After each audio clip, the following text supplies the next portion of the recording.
What is the true purpose of education? Education का सही उद्देश्य क्या है? मेरा मानना है कि वर्तमान समय में इस विषय पर बात करना बहुत ही ज़्यादा जरूरी है।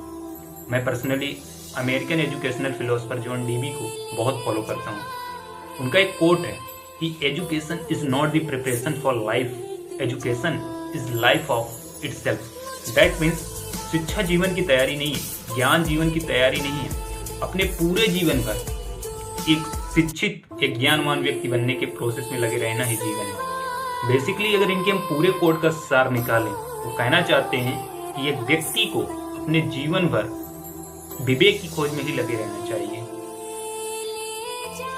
और एज अ टीचर हमारी रिस्पॉन्सिबिलिटी बनती है, एज अ स्टूडेंट हमारी रिस्पॉन्सिबिलिटी बनती है कि सच में हमें बहुत कम मालूम है। एज अ टीचर पहले आप इस बात को मानिए कि आप सच में बहुत कम जानते हैं। दूसरा, अपने स्टूडेंट को यही सिखाइए कि आप भी बहुत कम जानते हैं।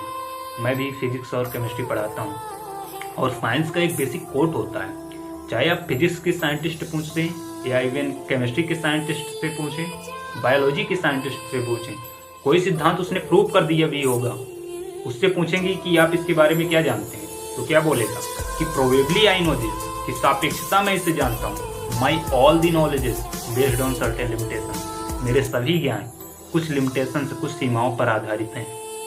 अगर आप टीचर हैं साहित्य के, लिटरेचर के, as a teacher, as a student आपकी रिस्पॉन्सिबिलिटी बनती है कि आप इस बात को समझें। कैसे समझ सकते हैं?